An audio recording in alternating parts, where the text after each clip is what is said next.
Pembaptisan pertama kali terjadi di Indonesia adalah di Pulau Halmahera. Halo teman-teman, kembali lagi dengan beta di channel yang berisi penjelasan praktis ajaran Katolik. Sebelum kita lanjut, jangan lupa bahagia. Oke, sip. Nah, di video kali ini beta mau sampaikan beberapa hal. Bukan beberapa hal, tapi satu hal yang sederhana saja. Tapi kebetulan ada orang yang tapi ada orang yang ajukan pertanyaan ke beta begini. Andri, di mana sih dan kapan sih gereja Katolik itu masuk di Indonesia? Wih, ini ketong masuk dalam sejarah lagi, pusing lah, ingat tahun, ingat nama. Oke, tapi tenang saja. Beta akan coba menjawab supaya mungkin bisa membantu pengetahuan teman-teman.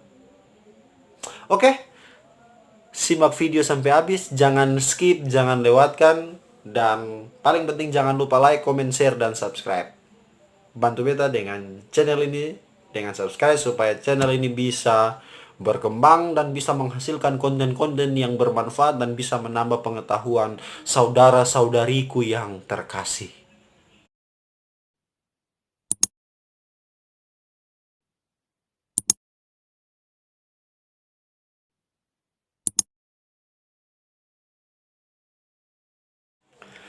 Oke teman-teman, sekarang kita mau lanjut.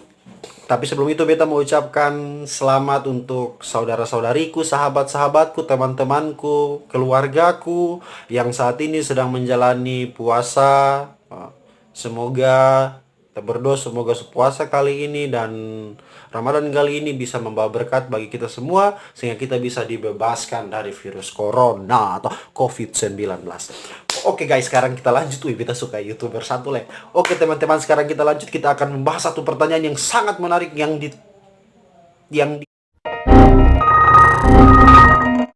diajukan kepada saya. Andri.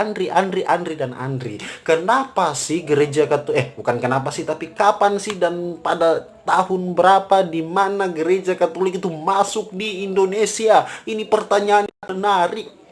Jadi sekarang kita masuk dalam, kalau satu mata kuliah itu namanya sejarah gereja di Indonesia, sejarah gereja Indonesia. Oke, sekarang kita lanjut. Nah, ini seru. Oke. Jadi, toh teman-teman, begini. Dulu pada saat zaman penjajahan toh. Waktu itu kan ada VOC, ada Portugis dan bla bla bla bla. Beta juga sering tahu ditanya sejarah, guru sejarah. Oke, jadi sekarang yang kita mau bilang begini.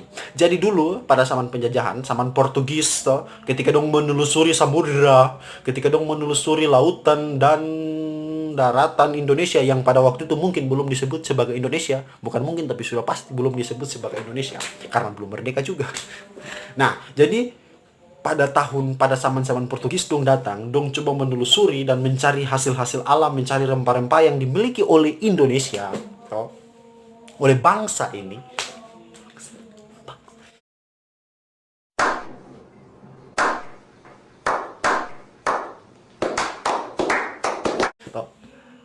Kemudian kalau menurut catatan sejarah, mereka tuh sampai ke Banda, sampai ke Ambon, sampai di Ternate, juga sampai di Halmahera.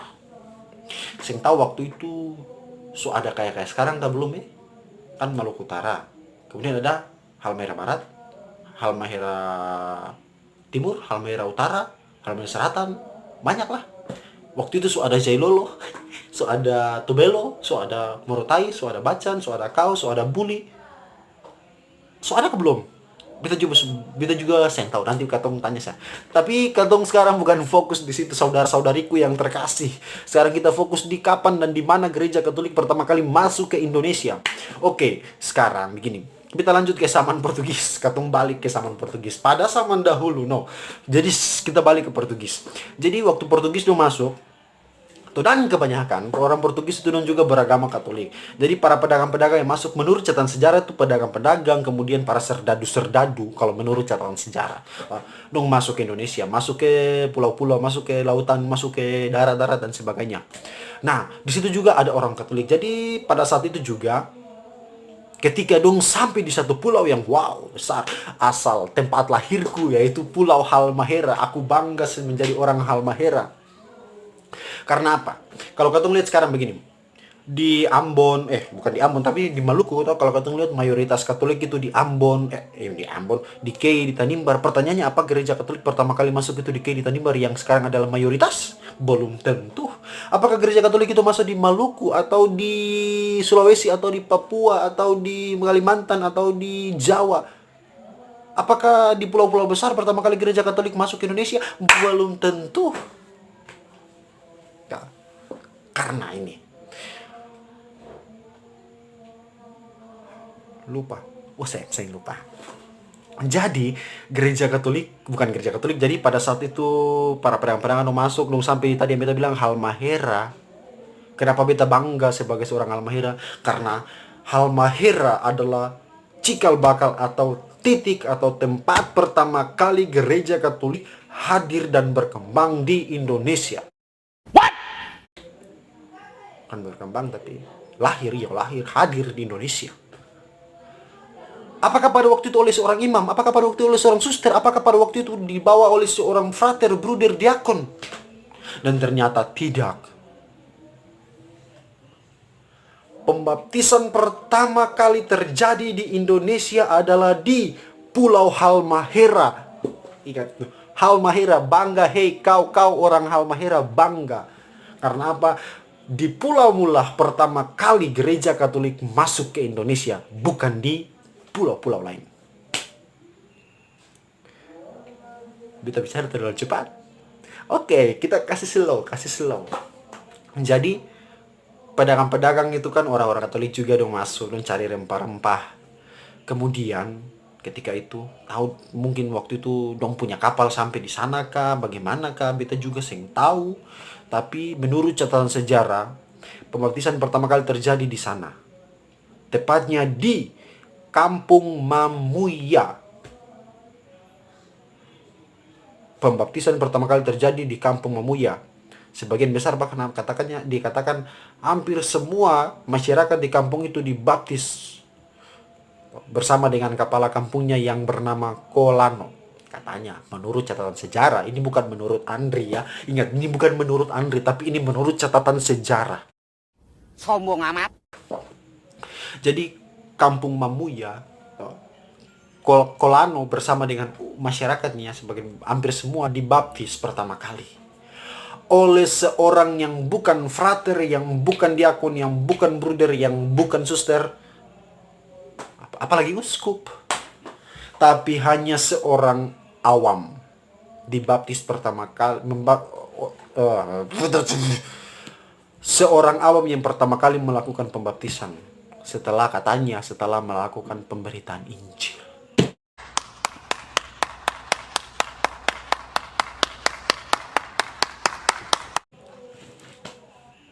Dia pun nama siapa? Dia pun nama Andre Ignatius Deo. Salah. Bukannya Andre Ignatius Deo itu laki-laki berjenggot.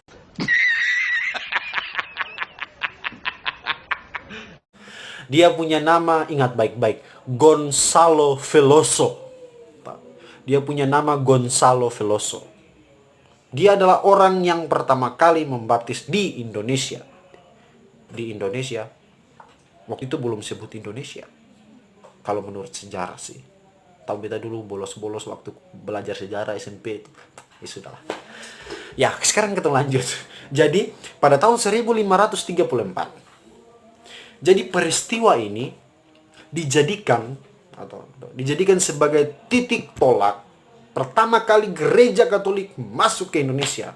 Makanya pada tahun 1984 katong rayakan ulang tahun gereja Katolik masuk ke Indonesia yang ke 450 tahun. Wow, good. Saya tahu kalau sekarang sudah 2020, berarti kalau 1534 berarti seberapa tahun? 12 tahun. Sweet 17. Nanti teman-teman dong hitung sendiri aja. Toh, nah, hitung sendiri sudah. Tapi yang beta mau bilang itu titik pertama kali gereja Katolik masuk. Jadi ingat, di Mamuya di Pulau Halmahera pada tahun 1534. Ingat baik, 1534 Indonesia belum merdeka. Nah, jadi bukan di tempat-tempat yang sekarang mayoritas gereja Katolik lahir. No way.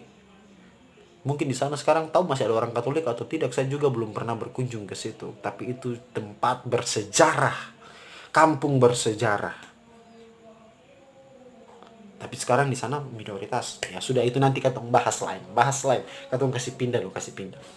Nah, jadi orang banyak berpikir bahwa Franciscus Xaverius adalah orang pertama kali yang memberitakan Injil dan membaptis di Indonesia.